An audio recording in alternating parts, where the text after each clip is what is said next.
Welcome back to the मंजिल भारत। कैसे हैं आप सब? I hope you all are fine और पूरी मेहनत के साथ आप अपने एग्जाम की प्रिपरेशन कर रहे होंगे। आज मैं आपके लिए लेके आई हूँ एक प्रैक्टिस सेशन और ये जो प्रैक्टिस सेशन है वो रहने वाला है फिजिक्स पे। फिजिक्स से रिलेटेड कुछ 20 क्वेश्चंस आज हम सॉल्व करेंगे। आपका जो जनरल साइंस आपके एग्जाम में पूछी जाती है JKPSI के एग्जाम में, उसमें तीनों कॉम्पोनेंट से क्वेश्चंस आते हैं। तो आज हम प्रैक्टिस करेंगे कुछ फिजिक्स रिलेटेड क्वेश्चंस को, ताकि आपको एक डायरेक्शन मिले कि किस तरह से क्वेश्चन जो है वो एग्जाम में आते हैं। अगर न्यूमेरिकल्स भी आते हैं तो किस लेवल के आते हैं, और कंसेप्ट बेस आते हैं तो कितना कंसेप्चुअल आपको पढ़ना है, कितना डेप्थ में आपको जाना है। ठीक है, सो उसी को टारगेट करते हुए आज के हम जो प्रैक्टिस सेशन है उसे करेंगे।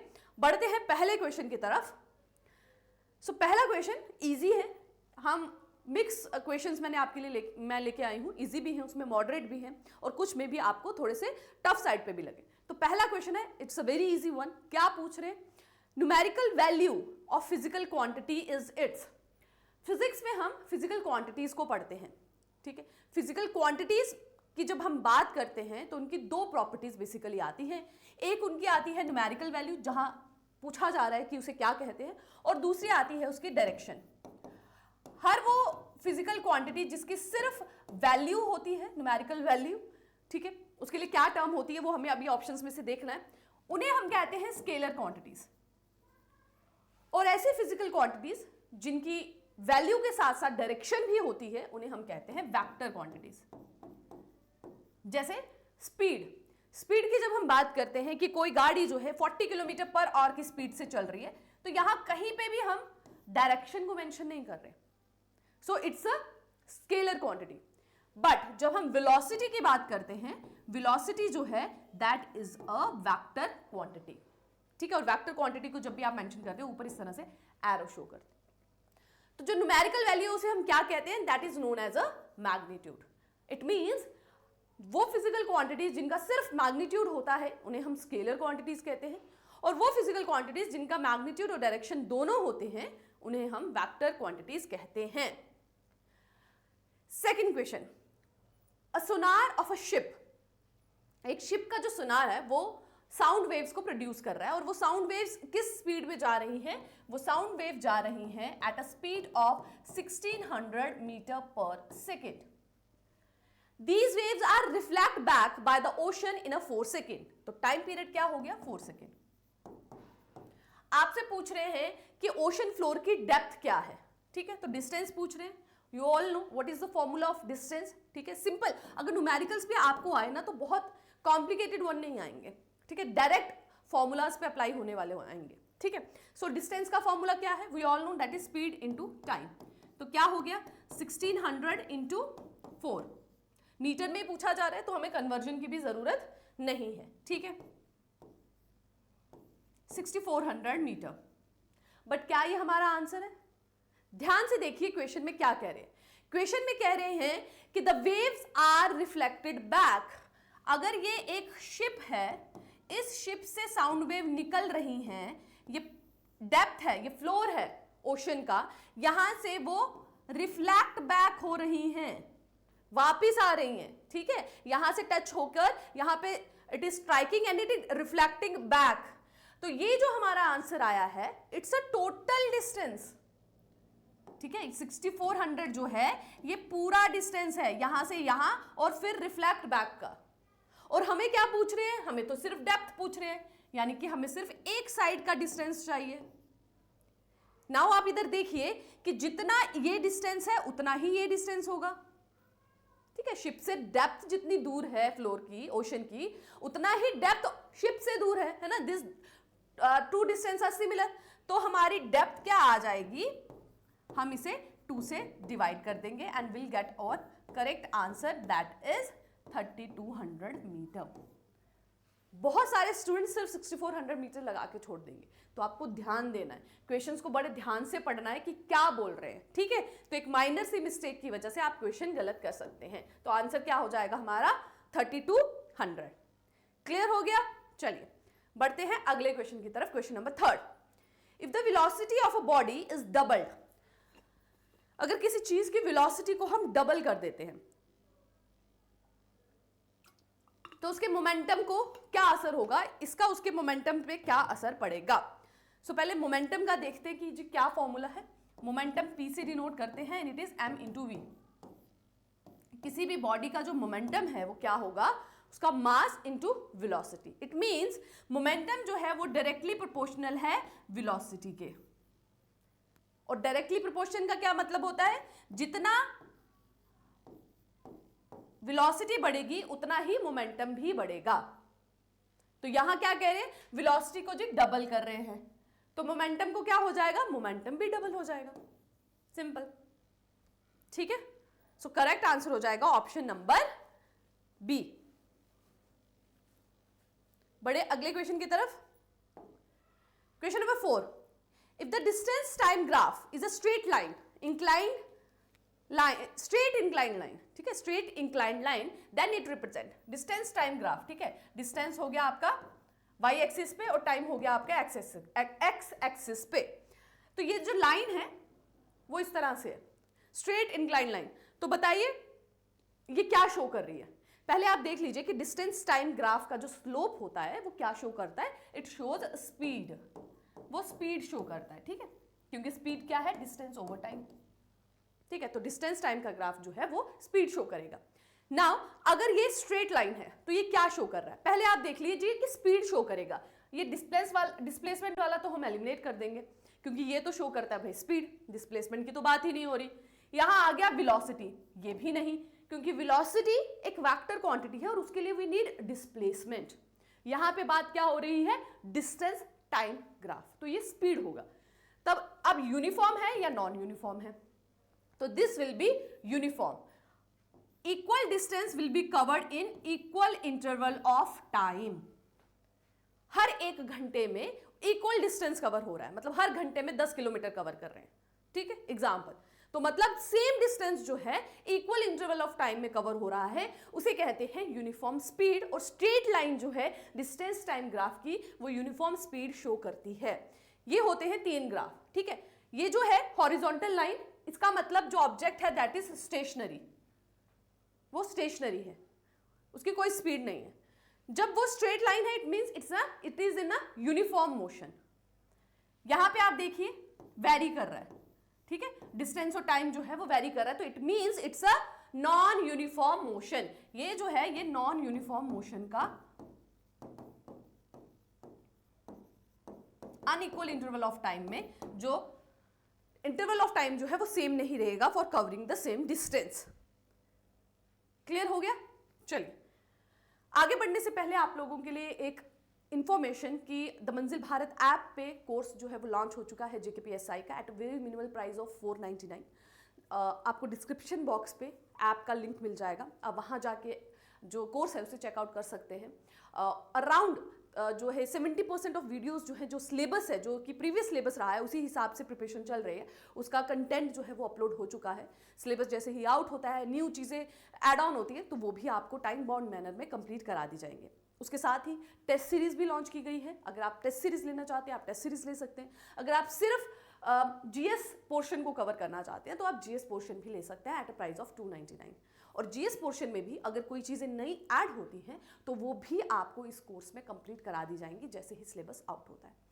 फाइन, सो तैयारी आप जारी रखिए, ठीक है। ऑप्शंस आपके पास बहुत हैं, बस आप अपनी तरफ से हार्डवर्क अपना पूरा डालिए। ओके, बढ़ते हैं अगले क्वेश्चन की तरफ। Question number 5, sound is a form of dash which produces a sensation of hearing in our ears. Okay, तो साउंड क्या है जो हमारे कानों में एक हियरिंग सेंसेशन को, कि हमें कुछ सुनते हैं, साउंड वेव से प्रोड्यूस होता है, वो है क्या एक्चुअल में? क्या वे पावर है, एनर्जी है, फोर्स है या मोमेंटम है? So sound is a form of energy. Sound क्या है? साउंड एक तरह की एनर्जी है, और जो कि प्रोपोगेट करती है किस वे में? It propagate in the form of wave, ठीक है। और कौन सी वेव? Longitudinal wave. दो तरह की वेव होती हैं, एक लॉन्गिट्यूडनल होती है और एक होती है ट्रांसवर्स वेव, ठीक है। जो लॉन्गिट्यूडनल वेव्स होती है ना, उनको ट्रैवल करने के लिए मीडियम की जरूरत होती है, वो वैक्यूम से ट्रैवल नहीं कर सकती। तो साउंड आप देखिए, साउंड आपको वैक्यूम में सुनाई नहीं देगी। साउंड जो है वैक्यूम से ट्रैवल नहीं कर सकती, उसे मीडियम चाहिए। हवा, सॉलिड लिक्विड, कुछ भी हो, मीडियम चाहिए। बट जब हम ट्रांसवर्स वेव की बात करते हैं, ट्रांसवर्स वेव की, तो ट्रांसवर्स वेव को प्रोपोगेट करने के लिए किसी भी तरह की मीडियम की जरूरत नहीं है। For example light can travel through the vacuum also, ठीक है, उसे मीडियम की जरूरत नहीं है। तो साउंड क्या है? Sound is a form of energy जो प्रोपोगेट करती है in the form of a wave. और कौन सी वेव? Longitudinal wave. क्लियर हो गया? Next question, more density of the particle in the medium through which sound travels creates more dash and vice versa. Okay, अभी हमने discuss किया कि sound क्या है। साउंड एक तरह की एनर्जी है जो लॉन्गिट्यूडनल वेव की तरह प्रोपोगेट करती है। अब लॉन्गिट्यूडनल वेव कैसे प्रोपोगेट करती है? वो प्रोपोगेट करती है in the form of compression and rarefaction. अब ये चीजें क्या है? और जो फिर से आ जाएगा आपका compression and then rarefaction. Okay, और जो ट्रांसवर्स वेव है वो आपको पता है कि trough and crust in this form, ठीक है। ये हाईएस्ट फॉर्म को जो हम ट्रफ बोलते हैं और नीचे वाले को क्रस्ट बोलते हैं। अब लॉन्गिट्यूडनल वेव कंप्रेशन और रेयरफेक्शन की तरह प्रोपोगेट करती है। इसका क्या मतलब है कि एक्चुअल मूवमेंट पार्टिकल का नहीं होता जब वो वेव की एनर्जी को प्रोपोगेट करते हैं या साउंड की एनर्जी जो है आगे ट्रांसफॉर्म होती है। जब एक जगह पे साउंड प्रोड्यूस होती है किसी भी ऑब्जेक्ट के थ्रू, तो उसकी जो वाइब्रेशन है, उसकी जो एनर्जी है ना, वो उसके पास वाले पार्टिकल में, मॉलिक्यूल में जाएगी, पार्टिकल में जाएगी, ठीक है। और वो पार्टिकल क्या है? वो वाइब्रेट करने लगता है with the help of energy. जो एनर्जी उसको साउंड के थ्रू मिली है, साउंड एनर्जी के थ्रू, वो पार्टिकल वहां वाइब्रेट करने लगता है। अब ये अपनी ही जगह पे वाइब्रेट करेगा। जैसे ही ये वाइब्रेट करता है, it transfer its energy to the adjacent particle, ठीक है। इसने एडजेसेंट पार्टिकल को ट्रांसफर कर दी एनर्जी। अब ये पार्टिकल भी वाइब्रेट करने लग पड़ा। अब जब ये पार्टिकल वाइब्रेट करने लगा, इसने अपने नेक्स्ट वाले पार्टिकल को एनर्जी को ट्रांसफर किया and this particle start vibrating. अब जैसे जैसे एनर्जी आगे जा रही है, पीछे वाले जो पार्टिकल हैं उनकी एनर्जी लूज हो रही है, they are getting settle down, तो दे आर बिकमिंग, ये थोड़ा कम वाइब्रेट कर रहे हैं। तो ये आ गई आपकी रेयरफेक्शन की पोजीशन, ठीक है। और आगे जहां पे जा रही है वो बन रहा है कंप्रेशन का रीजन, ठीक है। तो इस तरह से जो साउंड की जो एनर्जी है ना, जहां पे बहुत ज्यादा डेंसिटी है पार्टिकल की, बहुत ज्यादा वाइब्रेशन है, उस एरिया को कंप्रेशन कहते हैं। और जिस पोर्शन से जो एनर्जी है वो आगे पास ऑन हो चुकी है, वो सेटल डाउन हो गया, उसे रेयरफेक्शन का रीजन कहते हैं। तो इस तरह से जो साउंड की एनर्जी है वो आगे ट्रेवल होती है। तो जिस पार्टिकल्स में जिस भी पार्टिकल की ज्यादा डेंसिटी होगी, वहां एक्चुअल में क्या ज्यादा प्रोड्यूस होगा? दैट विल बी प्रेशर, क्योंकि वाइब्रेशन ज्यादा होगी ना, ठीक है। अब सॉलिड में आप देखेंगे साउंड की जो स्पीड है ना, वो सॉलिड्स में ज्यादा होती है। क्यों होती है? क्योंकि पार्टिकल जो है वो क्लोजली पैक्ड है। क्लोजली पैक्ड डायमंड में सबसे ज्यादा होती है ना, क्लोजली पैक्ड है, इसलिए वाइब्रेशन होती है और sound energy easily pass through हो जाती है, तो स्पीड साउंड की ज्यादा होती है। तो यहाँ पे डेंसिटी बहुत ज्यादा है, क्लोजली पैक्ड है, तो पार्टिकल्स जो है थोड़े से भी वाइब्रेट करेंगे, it will transfer it energy to the adjacent particle easily, और इस तरह से जो है प्रेशर ज्यादा क्रिएट होगा। क्लियर हो गया? So, more density of the particle in the medium through which sound travel create more pressure and vice versa. Question number 7. What will happen if an object is dropped from a height and there is no air resistance? तो एक object को ऊपर से गिराया जा रहा है और कोई भी एयर की रेजिस्टेंस जो है वहां पर काम नहीं कर रही है, यानी कि ये ग्रेविटी के अंडर फ्री फॉल हो रहा है, एयर की कोई रेजिस्टेंस नहीं है। तो क्या होगा? It will fall with a constant speed and acceleration. Its acceleration will increase, both speed and acceleration will increase, or its speed will increase. अब ये इसकी जो फोर्स है, यहाँ से इसे फेंका गया है और नीचे से क्या एक्ट कर रहा है उस पर, जो उसको नीचे की तरफ खींच रहा है, that is acceleration due to gravity. So इससे क्या होगा? इसकी जो स्पीड है that will be increase. So सही ऑप्शन क्या हो जाएगा हमारा? Option number D, that is its speed will increase. Clear हो गया? चलिए, Question number 8. The apparent weight of a person in a lift which is moving down with a uniform acceleration is. एक person जो है एक lift में है, ठीक है, उसका apparent weight क्या होगा?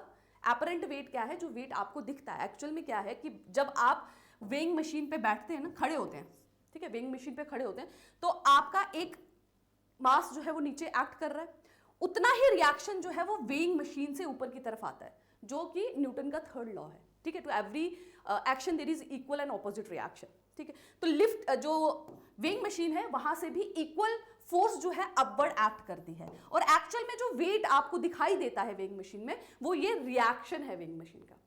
अब क्योंकि आप वहां स्टेशनरी खड़े हैं और कोई फोर्स उस पर एक्ट नहीं कर रही है, तो आपका जो वेट है दैट इज m इंटू जी, क्योंकि ए तो उसमें एक्सेलरेशन तो कुछ है नहीं, आप स्टेशनरी खड़े हैं, तो ग्रेविटेशन की ही एक्सेलरेशन एक्ट कर रही है, और ये बराबर होते हैं, तो एक्चुअल आपका वेट ही उसमें शो होता है। तो यहां क्या पूछ रहे हैं कि एक लिफ्ट है, ठीक है, एक लिफ्ट में एक पर्सन खड़ा है और वो लिफ्ट नीचे की तरफ एक्सेलरेट कर रही है, तो उसका जो एपरेंट वेट है पर्सन का वो कितना होगा। ठीक है, वेट क्या होता है, we all know that is weight is equals to mass into acceleration, यही होता है। ठीक है, अब यहां पर वो डाउनवर्ड डायरेक्शन में एक्ट कर रहा है, नीचे से लिफ्ट भी कुछ उस पर फोर्स लगा रही होगी, that will be the R force, हम उसे ले लेते हैं। ठीक है, डाउनवर्ड क्या एक्ट कर रही है, एक एक्सेलरेशन है और दूसरी ग्रेविटेशनल फोर्स एक्ट कर रही है। ठीक है, लेकिन रिजल्टेंट उसकी मूवमेंट किस तरफ है, डाउन सेक्शन की तरफ है, इसका मतलब जो आर रिएक्शन है वो कम है। ठीक है, रिएक्शन तो ऊपर की तरफ जा रहा है ना, पर डाउनवर्ड डायरेक्शन हो रही है, तो एक्चुअल में द वेट विल बी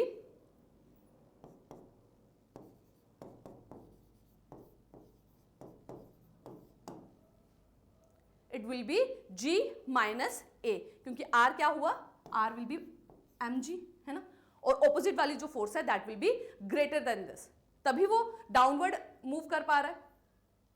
तो हमारा सही आंसर क्या हो जाएगा, the apparent weight of a person in a lift which is moving down with uniform acceleration is less than the weight when the person is stationary. जब person stationary है तब उसका जितना वेट है उससे कम होगा, क्योंकि स्टेशनरी उसका वेट कितना होगा, इट विल बी mg, और यहां पर g में से a जो है जिस एक्सेलरेशन से वो नीचे आ रहा है वो माइनस हो रहा है। ठीक है, इसी का ऑपोजिट अगर होता कि वो ऊपर की तरफ मूव कर रही है लिफ्ट, तो इसका वेट कितना हो जाएगा, m इंटू जी प्लस ए हो जाता। ठीक है, तो वेट जो है वो ज्यादा हो जाता। Clear. Why does a fountain pen leak in aeroplane flying at a height?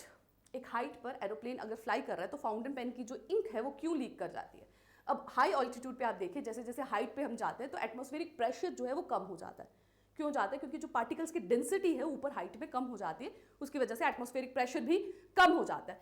अब बाहर का प्रेशर, यू ऑलवेज नो कि हमेशा जो है फ्लूइड कहां से फ्लो करेगा, it flow from the high pressure to low pressure.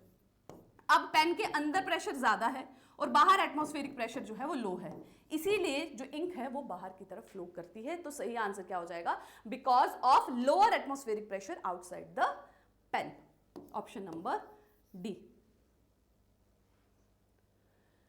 Question number 10, food gets cooked faster in a pressure cooker. ये बहुत बार बहुत सारे एग्जाम्स में पूछा गया, मल्टीपल टाइम्स पूछा गया, इवन आई थिंक जेकेपीएससी के भी प्री में एक बार ये क्वेश्चन पूछा गया था। सो क्या कह रहे हैं कि food gets cooked faster in a pressure cooker because pressure cooker में खाना जल्दी से पकता है। क्यों, प्रेशर कुकर के अंदर जो प्रेशर क्रिएट होता है उसकी वजह से जो वाटर का बॉइलिंग पॉइंट है वो रेज हो जाता है। ठीक है, जिसकी वजह से जो वहाँ पर है फर्दर स्टीम क्रिएट होती है और प्रेशर, हाई प्रेशर की वजह से वहाँ पे जो खाना है वो जल्दी कुक हो जाता है। ठीक है, सो सही ऑप्शंस देख लेते हैं क्या क्या कह रहे हैं। Water starts boiling at a lower temperature due to high pressure, नहीं, वो जल्दी बॉइल करना नहीं स्टार्ट करता, उसका जो बॉइलिंग पॉइंट है वो रेज हो जाता है due to high pressure. So water boils only at 100 degree Celsius but the heat content is higher, this is wrong. Convection current, ये तो कहीं नहीं है, the correct option is option number B. Water starts boiling at a high temperature due to high pressure. When a piece of ice floating in a glass of water melts, the level of water will. कोई भी चीज पानी पर float और sink क्यों करती है? Float वो तब करती है जब उसका जो वेट है that is equal to the weight of water displace by it. जितना पानी उसने डिस्प्लेस किया है उसका जितना वेट है और उस बॉडी का जितना वेट है, अगर वो इक्वल है तो वो बॉडी जो है वो फ्लोट करेगी।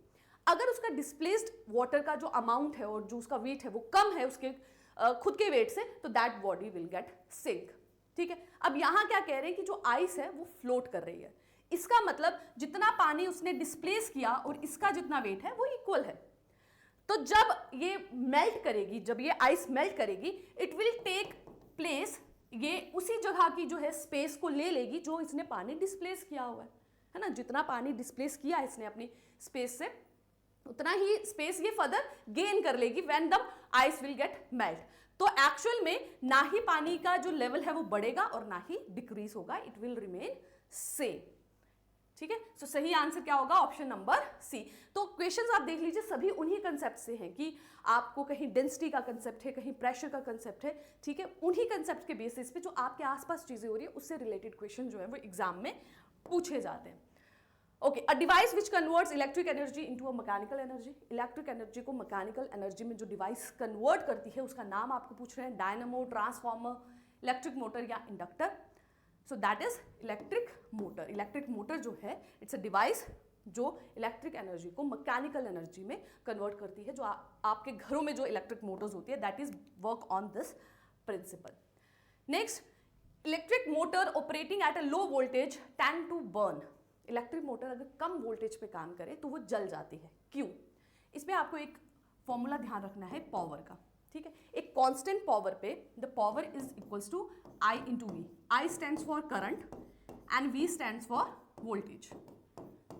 ठीक है, तो अगर पावर जो है, जितना अमाउंट ऑफ पावर है वो कांस्टेंट है तो I is inversely proportional to V या V is inversely proportional to I। Voltage जो है वो करंट के इनवर्स प्रोपोर्शन है। तो अगर पावर कांस्टेंट रहती है तो अगर वोल्टेज डाउन हो जाती है तो करंट का जो अमाउंट है दैट विल बी इंक्रीज, जिसकी वजह से जो इलेक्ट्रिक मोटर है वो लो वोल्टेज पे बर्न क्यों होती है? Because they draw more current which is inversely proportional to the voltage. Option number A. The absorption of ink by a blotting paper. Blotting paper आपने देखा होगा कि आप जब कहीं इंक गिर गया, आपने ब्लॉटिंग पेपर लगा तो वो सारा इंक को चूस लेता है। तो ये कौन सा फिनोमिना या किस कंसेप्ट पे बेस्ड है ये? विस्कोसिटी, कैपिलरी, डिफ्यूजन या chiffon action? So it is based on the capillary action. Capillary action क्या होता है? It based on two forces होती है। एक होती है फोर्स ऑफ कोहेजन जो कि सेम मॉलिक्यूल्स के अंडर एक्ट करती है, और एक होती है फोर्स ऑफ एडिशन जो डिफरेंट मॉलिक्यूल्स के अंदर एक्ट करती है। सो जब force of adhesion greater than force of cohesion होती है then capillary action takes place. ठीक है, तो आप कैंडल्स में देख लें, जो दिया जलाया जाता है उसमें देख लें, वो सब जो है कैपिलरी एक्शन के प्रिंसिपल पे ही काम करते हैं।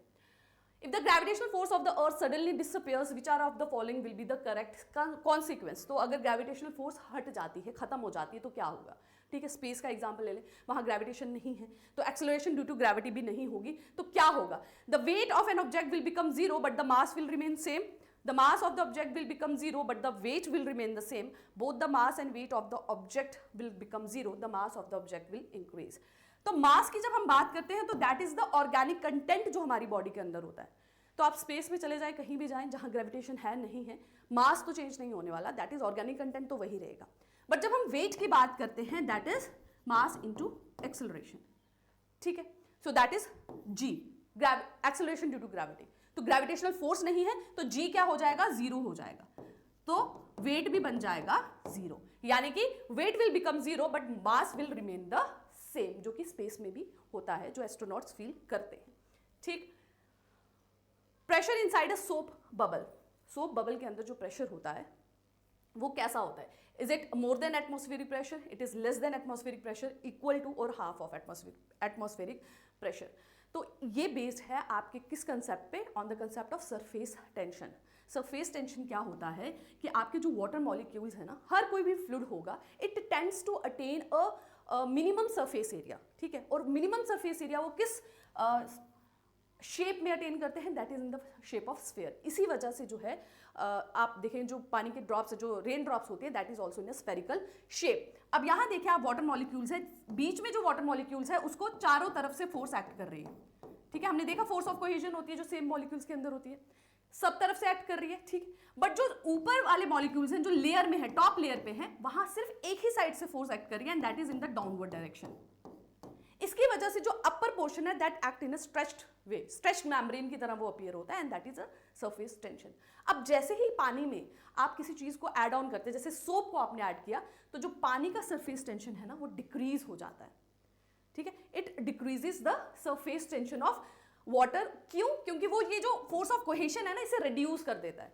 जो वाटर मॉलिक्यूल्स के बीच में जो फोर्स ऑफ कोहेजन एक्ट कर रही है ना उसे कम कर देता है, जिसकी वजह से सरफेस टेंशन डिक्रीज हो जाता है, और that's why the pressure inside a soap bubble is more than the atmospheric pressure. जो बाहर का प्रेशर है जो उसको पानी के अंदर जो बाहर उसको प्रेशर मिल रहा है उसके कंपैरिजन जो सोप बबल है उसके अंदर का pressure will be more because surface tension of water has been decreased. Next is to remove the defect of long sightedness. Long sightedness जिसे हाइपरमेट्रोपिया भी कहते हैं.